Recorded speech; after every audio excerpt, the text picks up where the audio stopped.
Hello, everybody. I am glad to see that all of you braved the weather to be here. A little while ago, I had a meeting with the Democratic and Republican congressional leaders, and it went very well. In fact, I understand that McConnell and Reid are out doing snow angels in the South Lawn together. Can you picture that, Chuck? Not really.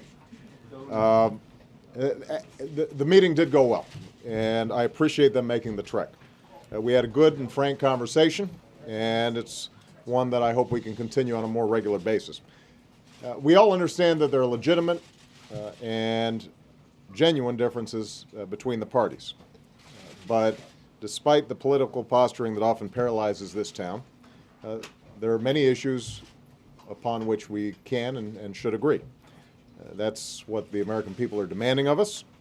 I think they're tired of every day being election day in Washington, and at this critical time in our country, the people sent us here expect a seriousness of purpose that transcends petty politics. That's why I'm going to continue to seek the best ideas from either party as we work to tackle the pressing challenges ahead. I am confident, for example, that when one in 10 of our fellow citizens can't work, we should be able to come together and help business create more jobs.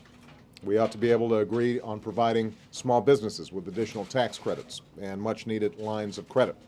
And we ought to agree on investments in crumbling roads and bridges, and we should agree on tax breaks for making homes more energy efficient, all of which will put more Americans to work. Many of the jobs proposals that I've laid out have passed the House and are soon going to be debated in the Senate. We spent a lot of time in this meeting discussing a jobs package and how we could move forward on that.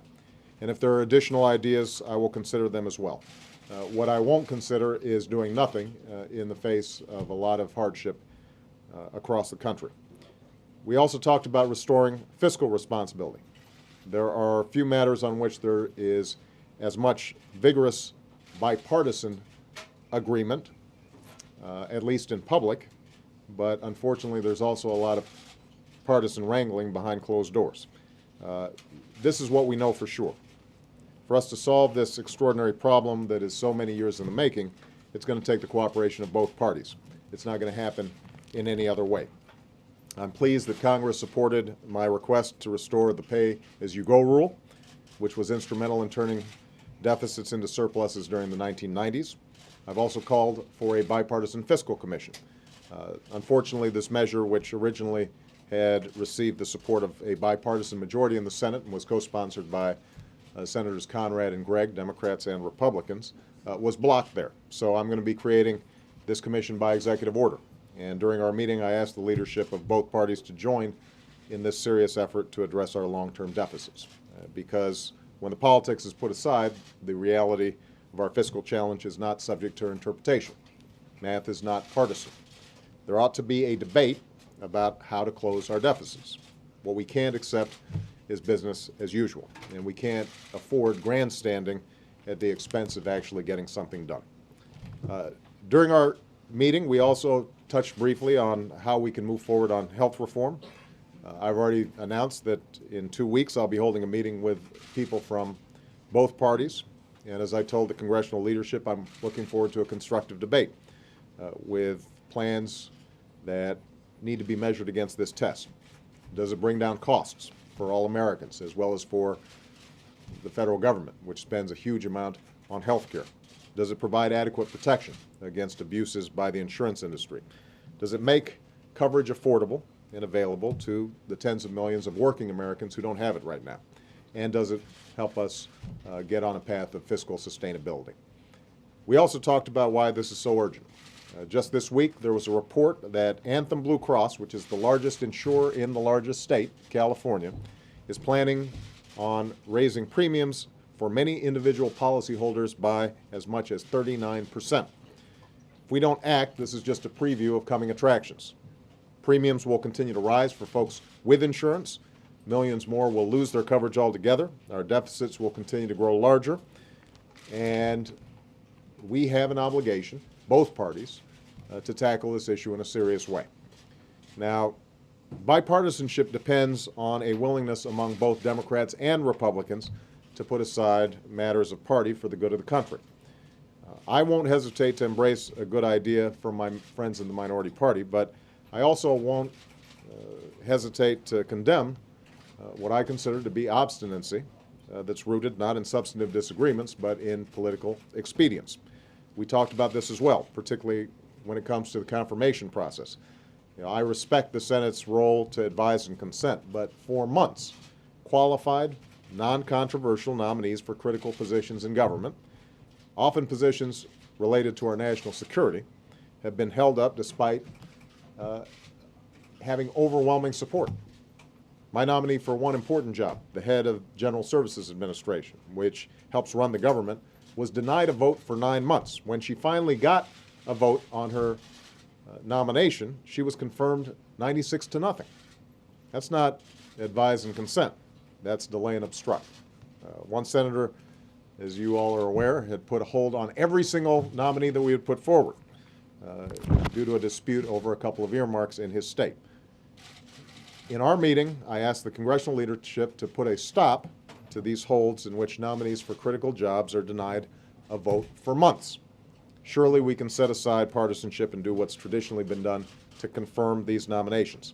If the Senate does not act, and I made this very clear, if the Senate does not act to confirm these nominees, I will consider making several recess appointments during the upcoming recess, because we can't afford to allow politics to stand in the way of a well-functioning government. My hope is that this will be the first of a series of meetings that I have with leadership of both parties in Congress. We've got to get past the tired debates that have plagued our politics and left behind nothing but soaring debt and mounting challenges, greater hardships among the American people, and extraordinary frustrations among the American people. Those frustrations are what led me to run for president, and as long as I'm here in Washington, I intend to try to make this government work on their behalf. So, I'm going to take a couple of questions, guys. President. Hey. After meeting with you, John Boehner came out and told us the House can't pass the health care bill it once passed, the Senate can't pass the health care bill it once passed. Why would we have a conversation about legislation that can't pass? As a part of that, he said, you and your White House and congressional Democrats should start over entirely from scratch on health care reform. How do you respond? Are you willing to do that? Well, here's how I responded to John in the meeting, and I've said this publicly before. There are some core goals that have to be met. We've got to control costs, both for families and businesses, but also for our government. Everybody out there who talks about deficits has to acknowledge that the single biggest driver of our deficits is healthcare spending. We cannot deal with our deficits and debt long term unless we get a handle on that. So that has to be part of a package. Number two, we've got to deal with insurance abuses that affect millions of Americans who've got health insurance. And number three, we've got to make health insurance more available to folks in the individual market, as I just mentioned in California, who are suddenly seeing their premiums go up 39%. That applies to the majority of small businesses as well as sole proprietors. They are struggling. So I've got these goals. Now, we have a package as we work through the differences between the House and the Senate, and we'll put it up on a website for all to see over a long period of time, that meets those criteria, meets those goals. But when I was in Baltimore talking to the House Republicans, they indicated we can accomplish some of these goals at no cost. And I said, great, let me see it. And I have no interest in doing something that's more expensive and harder to accomplish if somebody else has an easier way to do it. So I'm going to be starting from scratch in the sense that I will be open to any ideas that help promote these goals.